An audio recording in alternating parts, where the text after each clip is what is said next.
Hi and welcome back to my channel. I'm Simon and I'm delighted to be joined by the artist formerly known as my mother. Hello. For this video, which as you'll have seen from the thumbnail is our Booker Prize 2024 shortlist rankings and predictions for the winner video. What a small title. I know, I thought you were going to say rantings, not rankings. I don't think I've been ranty about these books. No. But what we are going to do is kind of do, not a quick fire because neither of us are able to do that, but we're going to go through in order of preference all the 6 shortlisted books.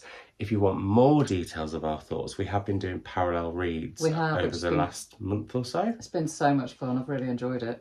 I made it all delayed and I'm very, very sorry to everyone who was waiting on the James video and the Stoneyard Devotional video. But yeah, so without further ado, ladies first. What's your, or do you want to give like a tiny bit of your overall feelings? Because I think it's a very good list. Okay, so I have this morning reshuffled the position of my books about 4 times,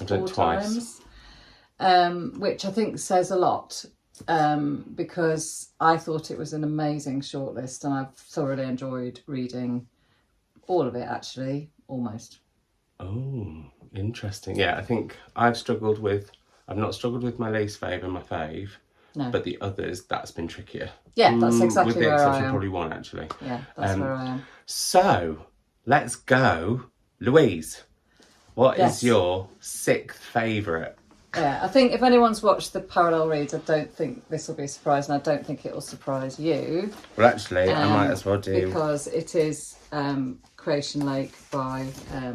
Rachel Kushner. Snap! Yeah, and I'm not surprised, having watched those videos. And filming them. And filming them. You're in them as well. I'm in them as well. I mean, you DNF'd this, didn't you? I did, but I just want to show I got that far. So I gave it a good go. Yeah. But I just found it frustrating quite a lot of the time. And I was so excited for this one. I really wanted to enjoy it, and I did wonder, we haven't really said what it's about or anything, have we? Well, basically it's about a woman who's, we've not really got the time, frankly. Just very briefly. Go on then, can you do an elevator pitch? That's like 2-3 lines. It's about a woman who's a spy and she's going to spy on this ecological commune. She's a bit of a quirky, difficult character. Yeah. She's also spying on some emails that are really boring. Yes. And I, for me, I feel that's fair. And I know there's a lot of love for this book, and that's what I love about reading, is that... I love this book has got love. Yeah.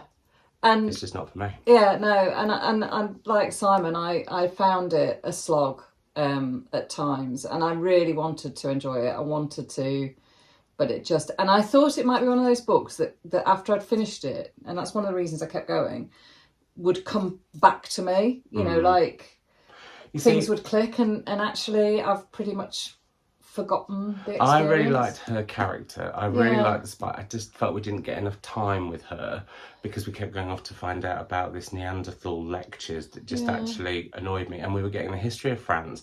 I will say I loved the bit set in Marseille because I'm intrigued by Marseille because it's one of those places that people say is incredibly grotty but also incredibly chic. Yeah. And I thought that was depicted well. But I just wanted more of her.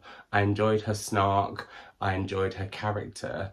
But I was getting, and I hate it when you're reading a book and it alternates between different characters or narratives and one just isn't as strong as the other. And then I did say to some of my Patreon book club, would it have been noticeable if I dropped the bits that I found boring? And they all said no. So yeah, and that sounds like we've just given it a bit of a kicking. It's just not, I don't like to speak on behalf of both of us, but it's just not a me book. It's not a me book either. So that's a shame. What's your 5th favourite, Louise? This would be so weird if we match. So going to be supposed to... Oh, interesting. Yeah, so my 5th favourite... Isn't it interesting how when you stand back and look at them... I thoroughly enjoyed Orbital. It's set in space, on a space station. It looks at the astronauts and gives an absolutely beautiful view of Earth from space. There's a lot of interesting thinking, particularly I think about grief in this book. And how being in space makes you look at life on Earth in a different way. I think it's absolutely beautifully written.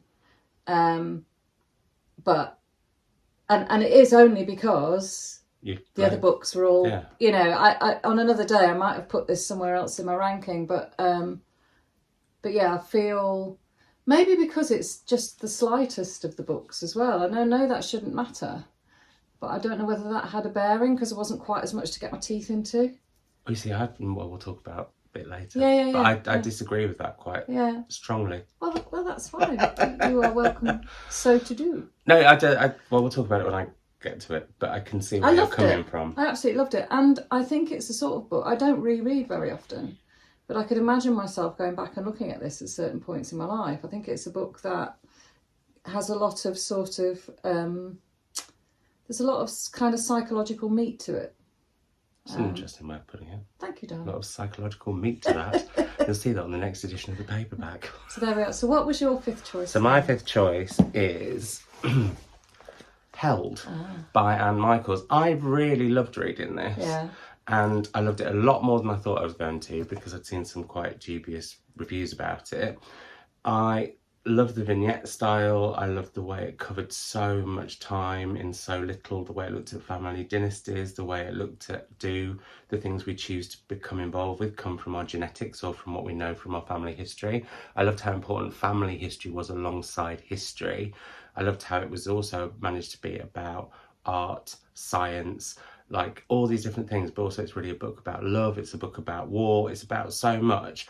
But it has faded hugely for me since I've read it. Like, I think about, and I can't remember her name now, but I think about the wife. Yeah. Was it Betty? I can't call her remember. Betty, but that isn't right. It's probably Helena or something. I don't know. Anyway. I'm rubbish at remembering names. I'm just checking. John's wife, what was she called? I don't know. But that's also a bit of a sign. But she was my favourite. Like, when she did that scene where in her dotage she was doing that life drawing. Stuff like that I thought was so beautiful, and how her creativity came back to the fore. But it hasn't lingered with me. And I did remember saying at the time, this is a book that I felt I was at a distance and I never felt held by it, which is ironic with the title. And I think that's why maybe since having read it, because you are kind of adrift in the book in the nicest way, it's sort of drifted off a little bit for me. Yeah. But I still think it's really, and I love her writing and I want to read more of her books because we've read Fugitive Pieces, but nothing else I don't So I want to read her other one, which is, what's it called? The Winter Vault.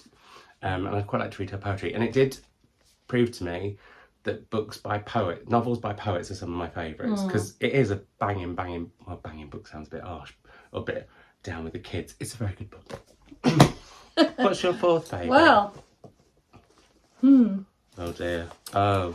Isn't it hard? So, yeah. Oh, look at his face. I'm saying nothing. I absolutely love this book. You know, it's fourth in a very, very strong list, and I love Charlotte Wood's writing, and I was really looking forward to reading it.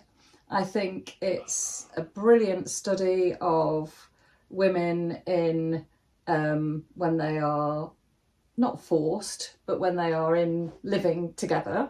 I think it's a brilliant depiction of that. It piqued my curiosity. I thought the description of the plague of mice was, I mean, I will never get that out of my head. Well, we can't see your head, Louise. You've got the book in front of it. You can't see my head.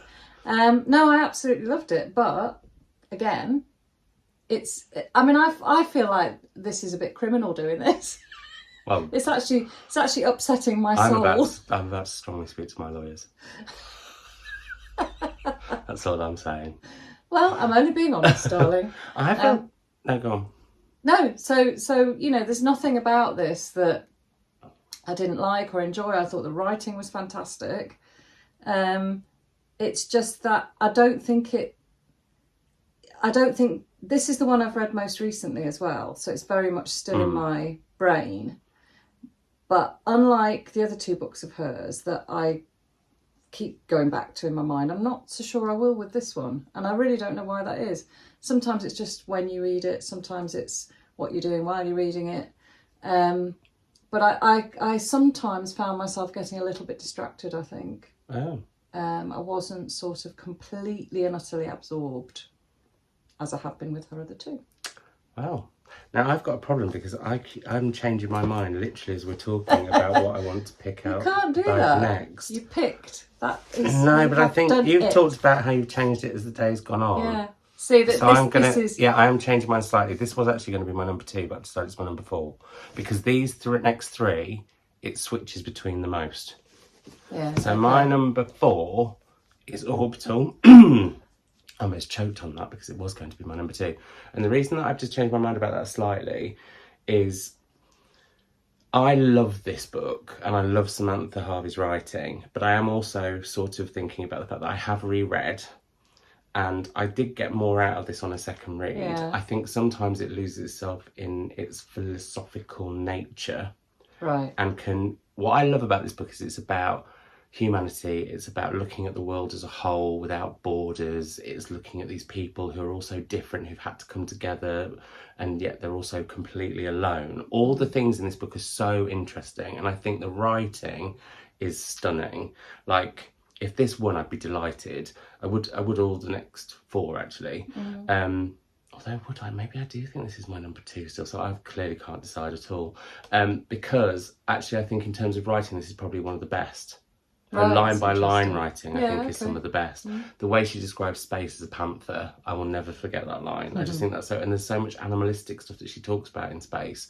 But I think it can sometimes become quite, because of its shortness, it gets quite condensed and it can become quite claustrophobic, but that's what they're experiencing out in space. So, yeah. So basically, this is my 4 or my 2.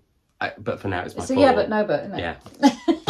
It's horrible. It's like choosing between your children. I think it's because terrible. what I'm trying to do is, part of me is doing the what would Simon pick, and part of me is doing what's a book a bit in my brain. So I'm not doing that at all. I'm just going on. Although when I judge when I judge prose, I judge based on what I think for that one, the stories in the others are possibly better. The plot. But the writing in that one is superior. Oh, there we are. Yes, spoken. Right. Right. What are we on now? What's Number your 3rd 3. favourite? Oh, well, that's also the halfway point. That is a good point to say. We aren't really doing them by what we think will win. It is more just I'm certainly on, doing it on my own yeah, opinions. So 3rd for me was Held by Anne Michaels, because this has really stayed with me. And the reason that I put it, above the other books is because this... Can you hold it down? I'm worried because you're in the shadow a tiny bit. Oh, Lord. If you just look that way a little bit more. Look at them, not at me. Ignore me. As always, ignore me. Sorry, folks. It's quite hard to ignore. No, but also, because I'll get complaints about you being in shadow and that I'm not. Okay. But anyway, the reason that I've selected this in this particular position is because it did stay with me. It did hold me. And I think this book I really emotionally connected with in a way that I didn't the 3 that have gone before. This book moved me. It really, really moved. It brought tears to my eyes. When I read, I rarely respond physically to what I'm reading. I don't often cry when I read. I don't often laugh when I read. And that is a big signal to me. And this book I read with tears in my eyes at points. And it's still the opening scene. See? Yeah. Oh, she's going to go. So I think for me, this book really triggered emotion. And I think she writes beautifully about love in this book. And about family and the questions that you were talking about nature, nurture, and how much you inherit and all that sort of thing. So, yeah, and there's a kind of ghostliness to this, which really worked. Yes. And it doesn't normally for me in a novel. So, I like the spooky bit about the photos. Yes. I really enjoyed that. There's lots that I really enjoyed, and that's where we are saying, like, these are cool, well, with the exception of Craig. So... I've changed mine again. My third favourite was going to be my second. Do you actually know which your favourite one is? Oh, God, yeah. Yeah, okay. So my favourite is it's a standout. Yeah, okay. And then my least favourite was obvious. Yeah. And then I'm the same. With the others, it does keep changing. But that shows what a great list it is. And also this will be the documentation of what I think is the list. So at number 3 for me is James, which I know will possibly shock quite a lot of people because this book is so loved, and I totally loved it, and I totally agree.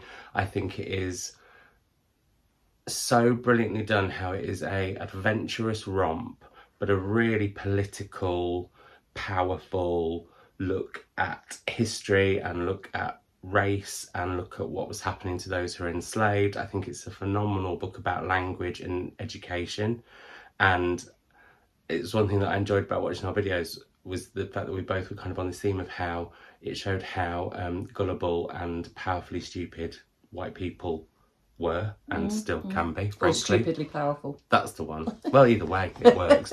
But also, I loved James as a character. Yeah. I think for me, the ending was a bit too fast and got a little bit too... Fast and Furious was the ending, and I think I wanted more. I could have done with this being another 100, 200 pages, and I would have absolutely loved it. I thought it was, I could have read more and more and more. My issue was that I never felt I really got to know the other characters around James and Huck, and I wanted more about those characters because awful things happened to them and I felt awful and it was really emotional. But I think if I'd known more about them, even the bad people... Don't you think that's because their lives are so transient? I get that, like but at it the same time... it's like they're shuffling past all these people. But I think as a reader, you need everybody's to really... on the move. They are, but as a reader, I feel like the fact how much the fact that these characters are spending so much time together, and I still didn't feel I knew them, some of them, apart from James, was quite interesting. I wanted so much more of Doris. Anyway, but I did really, really, really love it. And I think, again, that shows, like, this is probably going to be one of my favourite books of the year. And I think out of all of them, this is probably the best story. Yes, I think it's got the most... It's got a tauter plot, hasn't it? The plot. And if you've not read Huckleberry Finn and that's putting you off, don't let it, because I hadn't and I absolutely loved it. Yeah. Although, weirdly, I don't want to read Huckleberry Finn because I think it might ruin my world. Yeah, I think that's such a shame. I think you should. I think I'm not going to. Anyway, he's not going to. So number 2. Yes. So this will be revealing. Yes. Oh, interesting. He wasn't expecting that, were you? No, I think we didn't do guessing, which we probably should have done. Yeah, we should. Anyway. So yeah, and I would just echo everything Simon's just said about this book. And I have read Huckleberry Finn, and I was delighted by this. And I think it's got so much impact. It's got some very important things to say. It carries some powerful messages, but it's also playful and very much, I think, in the spirit of Twain's writing. I think he riffs around the Huckleberry Finn in particular really, really cleverly. And I there was a lot at stake for me reading this because I absolutely adored The Trees. That's the only other one of his novel I've read. I'm kind of savouring them. I've got several at home. There's so many. Have you seen how many he's written? He's like on 20 something. Yeah. It's like insane. So I just think he's... I think I'm becoming a big sort of Percival Everett fangirl probably. No, I thought it was absolutely delightful. Really enjoyed it. Okay, so my number 2, I think you can probably guess what my number 2 is out of the last 2. I'm guessing. It's The Safekeep by Yael van der Wouden. I really, really love this book. It is historical fiction, I think, at some of its finest. I think the way I don't want to give too much away in case people haven't read it. It's a very sexy book. It's a very sensual book, that's how I describe it. And I think the way it moves, I'm not going to say any more because I don't want to spoil anything, is really, really powerful. I will say, I know I got a bit of a kicking in the comments because I said when we did our parallel read that it didn't have, I felt like it had too much redemption, or anyway, I didn't mean the word redemption. What I meant was it didn't quite have the resolve I wanted. Right. So I felt a little bit cross, but then in hindsight, that's the whole point. Yes. And the way that this looks at ownership of memories, ownership of places, and ownership of people's hearts, I think is great. It's also... But it's interesting because I've kind of forgotten that. What, the filthy bits? Well... I don't know how you can, Mum. What I mean is... I was shooketh. Well, I might as well. Going to be interesting to talk as about. well. Well, yes, I mean, we know which is your we know now that this... And again, this novel... I think sometimes when we're reading... I'm going to get told off for keeping doing this. It's only because I want people to see you. I don't know why. They can see the book. So I was really, really moved by this. And I didn't see any of the twists coming at all. I was completely my disbelief was completely suspended, because I know that some people found the central character's called Isabel, isn't she? And she's really, really repressed and awkward. And there are some scenes in this of social awkwardness. And I know that some people found her character quite shallow, but I didn't at all. And I've met people like that. I've seen people with that kind of, the things that society can do to a person to also that particular time them, as well. Yeah, and restrain them. And it does make me laugh because Simon talks about this as a historical novel. Well, it starts in 1961. Listen, no, just to bring that up, 1990s are considered historical now because they're over 30 years ago. I know. But the world that is described in the, in the 60s, that background is very, very much the world of my childhood. I really understood, living in a rural place in the UK, that whole sort of hardly been able to move before somebody knew about, what you'd done, or you couldn't leave your house without somebody knowing. That whole sort of sense of, we think we're being watched all the time now, but it's in a very different way. It's almost we're being more surveyed, I think, at the moment. Yes, that's right. Whereas then it was about being watched. It was, and it was very obvious, curtains twitching and all that sort of thing. So I was very prepared to be, and very willing to be transported back into that world. And I got so absorbed, and I just loved the way that Isabel and Eva are so different in that sense, in the way that they felt they could behave around other people. I found that fascinating, and it really, really moved me, this whole story. And as Simon said, it's very difficult to talk about because there's a really, really powerful message in this book. And I think it's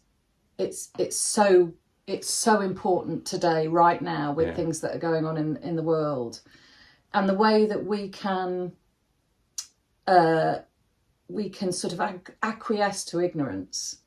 We can sort of push things to the deepest recesses of our mind that we really should know about and really do know about. I thought, I can't believe this is a debut novel as well. I'm very excited for whatever she writes next. And like I said, if that wins, I'd be really happy. But one thing I will say is rereading it was really interesting. Right. Because I knew what was coming. Yes. And actually, that, on a second read, lost something a tiny bit for me because I knew what... I think the power is not knowing, which is why we're not saying very much about it at all. Yeah. I think, even... I've been wary of even saying anything more than the fact that it's quite sensual and salacious, because somebody sent me a DM about a certain thing that happens early on, admittedly, which I wasn't aware of, and I got really cross about, because I do think that the magic with this book is that first read. Yeah, okay. And I think that's... And I do like books that are like that, I think. I don't reread very much. No, neither do I. That's a whole conversation for another video. Anyway, that's Mum's number one. I'm being a bit short because we've got to leave the house in 6 minutes. Oh, Lord. So, my number one, as you may have guessed, is Stoneyard Devotional by Charlotte Wood. And some people are like, oh, that was obvious because Charlotte's one of his favourite writers. But this is why she's one of my favourite writers. This book it's got this magical ability to be very much a book about ideas and thoughts and questions that seemingly doesn't have a massive plot, but actually has a huge plot because it says so much. So through our unnamed narrator, who initially goes to stay at a nunnery just briefly and then returns and kind of moves in but doesn't become a nun, we get these flashbacks of her relationship with her parents. We find out their stories. We're finding out her story as we go.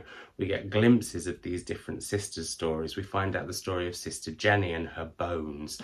We find out about Sister, why is her name going out of my head? Helen Parry? Yes. Helen Parry, who is like this almost like rock god nun. Yes. And her complex story. And then also what I think is, because this book is very much about returning, and it's about our protagonist returning to where she lived but not being really remembered by anybody. It's about the guilt we carry, the shame we can carry, the grief we carry. but also how we can think these are massive things and people have completely forgotten them. It's also a book about forgiveness. It's a book about, the stuff around end of life I found incredibly haunting, but also like you'll get these little small stories about people in the town and some of the shocking things that happened. So in my head, this book, it almost does everything all the other books do without the absolute filth. Although you get filth in a very different way, because the mice in this book and the whole... Well, again, I haven't heard many people comment on it. For me, this is a really environmental book as well. it is. It's about climate. It's very, very It's strongly... about nature. Yeah, there's a lot of themes at play. There's so much in here, and it's, again, I think, a deceptively slight book. But I think what this has shown, actually, this shortlist, is the power of...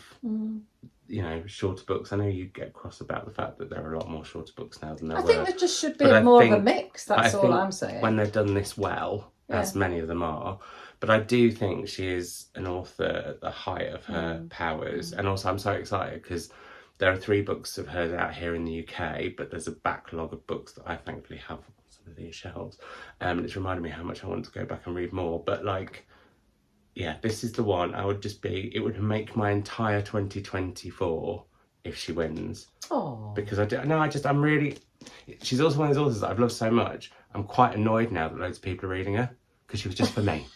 But I'm also thrilled. And what's been really lovely to see is the reception this is getting, because I think people were seeing it as it's a plotless, quiet book.